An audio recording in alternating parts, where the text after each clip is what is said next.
Hi parents, I wanted to pop on to give you a little bit of knowledge about what's going on with our virtual situation. If you go to our class website, which we'll send the link out, but your kids also have access to it on their Google Classroom for their announcements for each homeroom. You will see that we have added a new tab called Virtual Information. I've even added it here.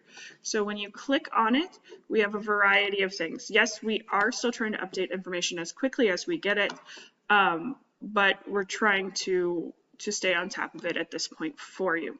So if the entire school is virtual, which is the expectation we're going to for the next week, students would find the codes in this area of the Google Classroom, and I've intentionally blocked this one out.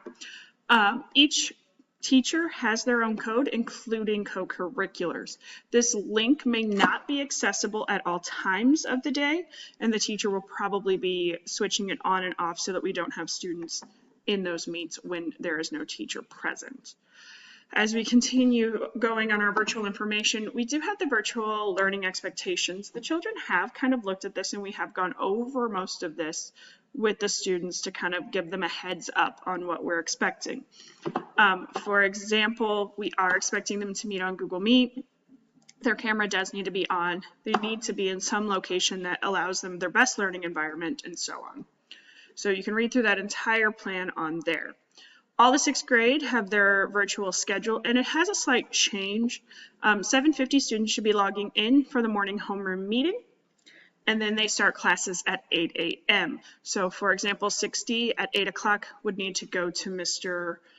Jones's, and it says down here, he's going to use the religion Google Classroom link, so they would go to that one for these 2 periods.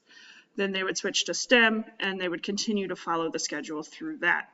Lunch and recess is obviously their downtime, and at 12:35 they would be expected on at the next class. We have made some adjustments with Wednesday and Thursday, which are normally mass days. We have chosen to flip the 8th period to first period and flip first period to last. This allows us to have a study hall time at the end of the day.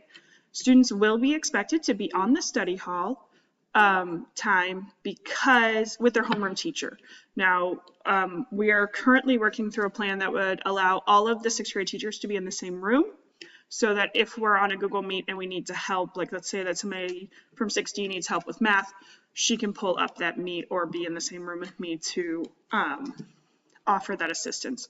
We are adding this time specifically for assistance with kids that may need more time. We still have activity periods. So your students will be asked to be on a Meet from 7:50 until that 2:50 time frame with the break in class. So this would be 6Ds, and below it, it tells you where to find those Google Classroom links. Now remember, if they are not accessible at that time, they just need to wait, and a parent or a teacher should be able to toggle that to visible.